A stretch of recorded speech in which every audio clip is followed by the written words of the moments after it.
গত বেশ কিছুদিন ধরে মাইলস্টোনে ঘটে যাওয়া সেই হৃদয় বিদারক ঘটনার বিভিন্ন খবর এখনো ঘুরে বেড়াচ্ছে সোশ্যাল প্ল্যাটফর্মে, যা কাঁদাচ্ছে অসংখ্য নেটিজেনদের।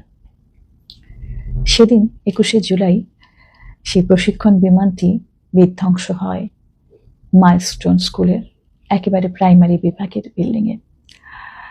তাতে অগ্নিদগ্ধ হয় অসংখ্য শিশু, তাদের পিতামাতা, শিক্ষক শিক্ষিকা এবং স্কুলটির বিভিন্ন কর্মকর্তা। তাদের অনেকেই পৃথিবী ছেড়ে চলে গেছেন চিরতরে, আর অনেকেই এখনো যুদ্ধ করে যাচ্ছেন মৃত্যুর সাথে। ছোট ছোট শিশুগুলোর টুকরো টুকরো গল্প, ছোট ছোট কথা, তাদের মা বাবার আকুতি একদম যেন বুকে লাগে। তেমনি একটি শিশু, তাসনিম আফরোজা আইমান, যার শরীরের 85 পুড়ে গিয়েছিল। বড় হয়ে ডাক্তার হবে, এই ছিল তার স্বপ্ন। স্কুল গেটের পাশে দোলনায় দোল খেতে সে খুবই ভালোবাসত। বাড়ির ড্রাইভার এসে সবসময় তাকে দোলনার আশেপাশে খুঁজত। ঘটনার দিন ড্রাইভার দোলনার কাছে শুধু তার ব্যাগ খুঁজে পায়, কিন্তু তাকে খুঁজে পাওয়া যায়নি।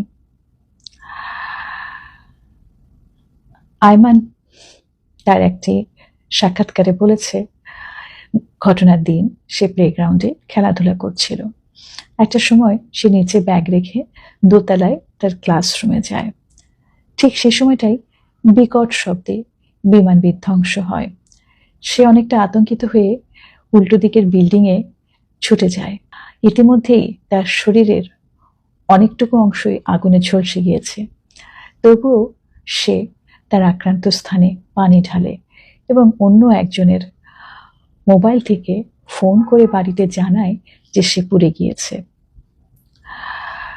বাচ্চাটিকে যখন সংগ্রহ করে ভ্যানে করে নিয়ে যাওয়া হয়, তখন কিন্তু বোঝার উপায় ছিল না এই শিশুটিও চিরতরে বিদায় নিবে।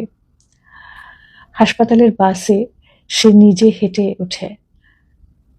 প্রচন্ড মনোবল সেই শিশুটির, সে ফিরে আসবে আমাদের মাঝে, কিন্তু সে আসেনি। তার জীবনের সকল স্বপ্ন বিসর্জন দিয়ে সেও চলে গেছে।